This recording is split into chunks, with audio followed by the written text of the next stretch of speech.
The Grand Assembly Hall had never held an empty seat in 9,000 years.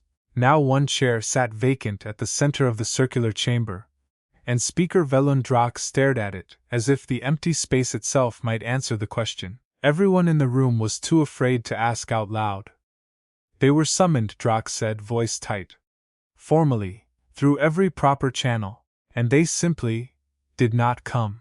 He repeated the words as though saying them again might change what they meant, might make the empty chair in front of him make sense in a way it stubbornly refused to.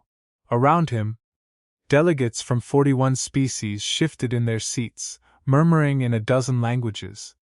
None of them quite able to process what they were witnessing, their unease spreading through the chamber like a slow, cold current nobody could name.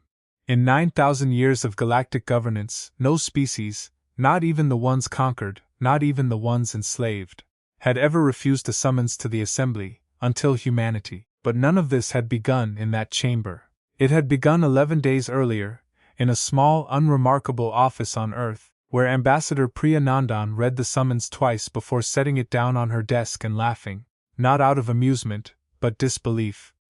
They want us where? She asked her aide. The Grand Assembly, he repeated. Immediately.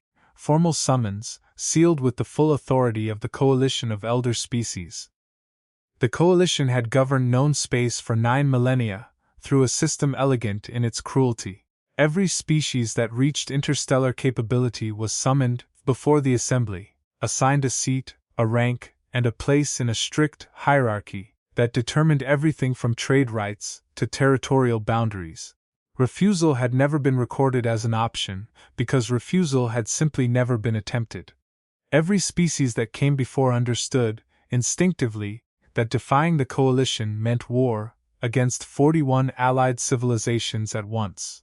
Generations of conquered worlds had internalized this lesson so thoroughly that by the time their descendants reached the assembly floor, submission felt less like a choice than a law of nature, as unquestionable as gravity, as permanent as starlight. Humanity had received its first summons 18 months earlier, following 4 years of careful, limited first contact. Earth's diplomatic corps had responded politely, requested additional time to prepare a delegation, and received an extension without objection. Nobody at the coalition level had thought much of it. New species were often nervous. The second summons, however, carried different language, formal, absolute, a tone that made clear the coalition's patience for pleasantries had ended. Ambassador Nandan brought the summons to the Terran Unified Council personally, expecting debate, expecting fear, expecting the kind of anxious hand-wringing that had characterized humanity's earliest interactions with a galaxy far larger and older than anything Earth had prepared for. Instead, she found calm. "We're not going," said Councillor Marcus Chen, barely looking up from the tablet in front of him. Nandan blinked. "You understand what refusing a coalition summons means historically. No species has ever had a reason to say no," Chen interrupted. "We do. That reason wouldn't become clear to anyone outside a handful of officials for another 9 days, and by the time it did, it would be far too late for the coalition to undo what its own arrogance had set in motion." The assembly, humiliated by humanity's silence, voted within 72 hours to authorize what coalition doctrine euphemistically called a compliance demonstration. A limited military strike against a human border colony, designed not to conquer, but to remind the newest species in known space exactly what defiance cost. Fleet Marshal Orith Van, a coalition officer with 3 centuries of service and not a single recorded doubt about coalition supremacy, was given command of the operation. Van expected an easy demonstration. Human border defenses, according to every intelligence report the coalition possessed, were modest, defensive, built around the same cautious diplomacy that had defined every human interaction since first contact. He had reviewed the reports personally 3 times before departure, finding nothing that suggested this operation would be anything more than a routine show of force. A lesson delivered, casualties minimal, message received. Nobody knew what humanity was hiding. When Van's strike fleet, 18 warships, arrived at the coordinates listed for the border colony of New Meridian, They found the colony fully evacuated, not destroyed, not damaged. Simply empty, every structure intact, every resource untouched, as if the entire population had calmly packed up and left days before the fleet's arrival. Van's tactical officer flagged the anomaly immediately. "Sir, this doesn't make sense. Our intelligence had this colony populated 3 days ago. There's no record of an evacuation order, no ships logged departing the system." "Then find where they went," Van ordered, his confidence beginning, for the first time, to waver. He wouldn't get the chance.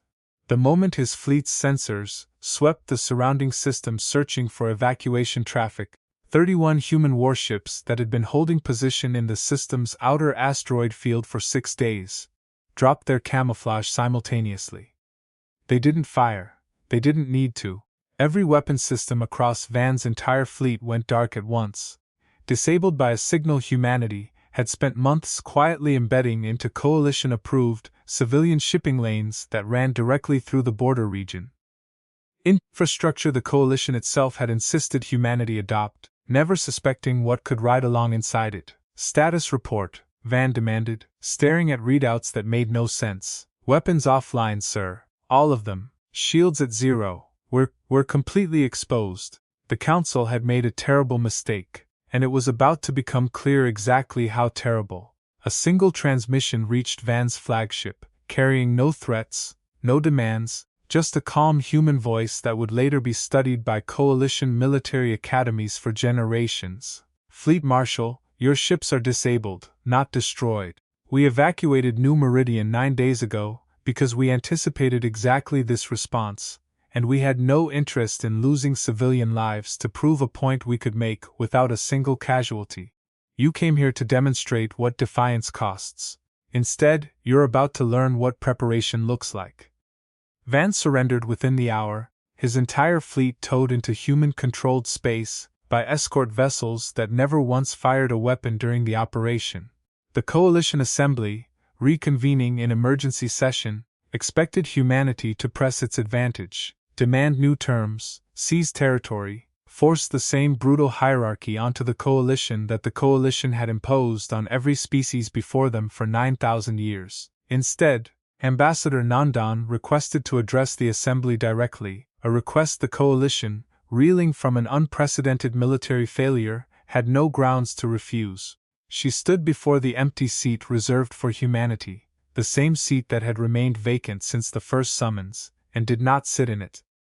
"You built this assembly on a single premise," she said, her voice carrying across the chamber in perfect practiced calm, "that every species reaching the stars must eventually kneel to a hierarchy older than itself. For 9,000 years, that premise has never been tested, because no species ever had the option to refuse. We had that option, we used it, and in doing so, we learned something about this Coalition that I suspect a great many of you already sensed but never dared to say aloud." The chamber fell silent, delegates from 41 species, watching a human ambassador stand where no human had ever stood, refusing the very seat meant to define humanity's place beneath them. Several delegates exchanged glances that carried centuries of unspoken resentment toward the hierarchy they had never dared question themselves. Resentment now given permission to surface simply because someone else had finally spoken it aloud. "A hierarchy that survives only because no one has ever tested it isn't strength," Nandan continued. "It's an untested assumption wearing the appearance of law. We didn't refuse your summons because we feared this chamber. We refused because we needed you to understand, clearly and permanently, that humanity does not accept a seat assigned by anyone else's authority. If Earth ever sits among you, it will be because we chose it, not because we were compelled to it." Speaker Drak, still staring at the empty chair that had triggered this entire crisis, finally found his voice. "And if we cannot accept a Coalition that operates outside its own hierarchy, then this assembly will continue exactly as it has for 9,000 years, Nandan said, "governing everyone except us. That was always your choice to make, Speaker. It was never ours to negotiate." The truth stunned the entire galaxy in the weeks that followed, as word of the encounter spread far beyond the Coalition's official channels. Smaller species, long resentful of the rigid hierarchy imposed upon them, began quietly questioning terms they had accepted without protest for centuries. Some coalition officials called for immediate, overwhelming retaliation against humanity, certain that allowing one species to refuse the hierarchy would collapse the entire system. Others, more pragmatic, understood a harder truth: the system had already begun collapsing the moment its authority was tested, and found to rest on nothing but unchallenged assumption. Fleet Marshal Van, stripped of rank and facing tribunal for his failure, requested one final audience with Ambassador Nandan before her return to Earth. He arrived at the meeting unescorted, a privilege rarely granted to officers awaiting tribunal, though no one in Coalition Command seemed inclined to deny him this one small dignity. "You could have taken everything from us that day," he said. "Our fleet, our territory, our authority over this entire region. Why walk away with nothing but words?" "Because words are the only thing that actually changes a system built on fear," Nandan answered. "Taking your fleet would have proven we could dominate you. It would have changed nothing about the hierarchy itself, just replaced one species at the top with another. We didn't refuse your summons to become the new masters of this assembly.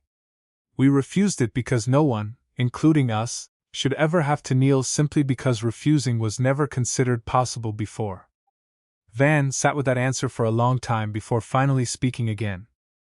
"In 3 centuries of service, I never once questioned whether the hierarchy itself was just. I only ever asked where I stood within it." His voice carried the weight of a man realizing, far too late, that an entire career built on unquestioned certainty had rested on nothing more solid than habit. "That's the question every species in that chamber has been asking for 9,000 years. Nandan said quietly. "We're the first ones who asked a different one." The coalition of elder species never formally dissolved.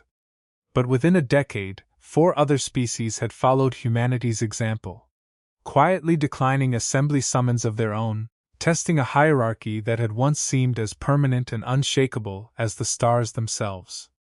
Coalition loyalists dismissed each new refusal as an isolated incident, unwilling to admit the pattern forming beneath their feet, while smaller species began circulating quiet histories of the empty seat, retelling it in their own languages, their own metaphors, until the story belonged to the whole galaxy, rather than to Earth alone. Historians would later mark humanity's empty seat as the single moment the entire system began to unravel, not through conquest, not through war, but through the simple, unbearable proof that the throne everyone feared had never actually been occupied by anything but silence and unchallenged tradition. Ambassador Priya Nandan returned to Earth without fanfare, declining every honor offered to her, insisting the true credit belonged to engineers, analysts, and evacuation coordinators whose names would never appear in any history of that day. She spent the years that followed quietly advising the next generation of diplomats, teaching them that the hardest part of any negotiation wasn't finding the right words, but having the patience to wait 9 days for a plan to unfold exactly as intended, knowing that a single miscalculation could have cost thousands of lives instead of none. When asked, years later, what she wanted remembered about the empty seat in the Grand Assembly Hall, she gave an answer that would eventually be etched beneath humanity's crest in the very chamber that once demanded its submission. "Not that we refused to sit," she said, "that we proved a seat left empty by choice speaks louder than any throne ever occupied by fear." She said it the way she'd said it 100 times before, unchanged word for word, because she'd learned long ago that the truest things rarely needed improving. And somewhere, in the vast dark between 1,000 governed worlds, the Coalition's Grand Assembly Hall stood with one chair still vacant, no longer a symbol of defiance ignored, but a permanent reminder that the galaxy had finally met a species willing to leave a seat empty, rather than accept one it never agreed to hold. They built an empire on the assumption that everyone eventually kneels. Humanity simply never got the memo, and the galaxy has been quietly rewriting its rules ever since.